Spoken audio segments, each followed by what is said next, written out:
Fala galera, beleza? Hoje eu gostaria de comentar sobre os elementos do vínculo empregatício, sobre os requisitos do vínculo empregatício.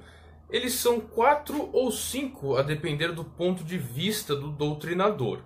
Vamos atrelar somente aos aspectos práticos. Nos aspectos práticos verificamos que existem 4 elementos, que são a pessoalidade, a subordinação, a habitualidade e a onerosidade. Vamos comentar sobre cada um deles. A pessoalidade se refere ao fato de que o empregado ele deve prestar o seu serviço de forma presencial, de forma pessoal, de forma física dentro da empresa. Impede, por exemplo, que a empresa possa substituir este empregado por outro sem qualquer tipo de consequência.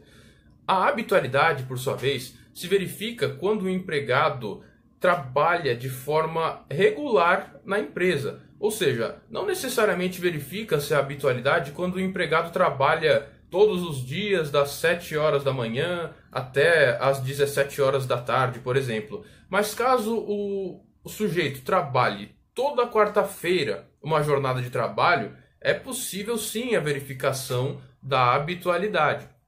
Por sua vez, a onerosidade consiste no ato deste empregado receber alguma contraprestação pelo serviço que está prestando, seja por intermédio de salários, seja por intermédio de comissões, enfim, a sua atividade deve ser remunerada, não pode ser gratuita, sob pena de descaracterização do vínculo empregatício para caracterização de um vínculo filantrópico, sob pena de caracterização, por exemplo, de um trabalho sem finalidade lucrativa.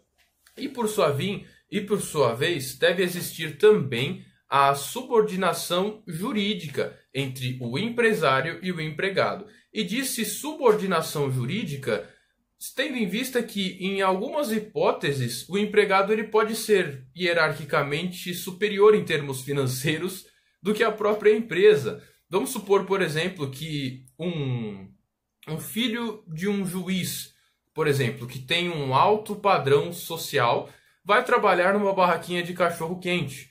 Neste caso, pode ser verificado que, em termos econômicos, em termos financeiros, este empregado seja superior ao seu empregador. Então, não se aplica a subordinação financeira. Tampouco a subordinação técnica. Vamos supor, por exemplo, que uma temaqueria contrate um sushi man. E o dono desta temaqueria não sabe fazer, não sabe nem cortar um peixe. Mas o sushi man sabe fazer qualquer tipo de prato japonês. Neste caso, também não poderia ser aplicado a subordinação técnica, tendo em vista que, tecnicamente falando, o sushi man é muito tecnicamente superior a esta temaqueria. É por isso que no direito do trabalho aplica-se a subordinação jurídica, que é aquela trazida pela lei, que é aquela que diz que a empresa ela tem a prerrogativa de impor ordens, de impor deveres e de impor regras aos seus empregados por força legal. Então é este tipo de subordinação que se verifica no âmbito trabalhista. Então, reprisando, para que seja verificado o reconhecimento do vínculo empregatício, isto é muito importante em aspectos práticos, principalmente dentro de uma audiência em que se contesta, em que se traz a discussão sobre a verificação de vínculo empregatício.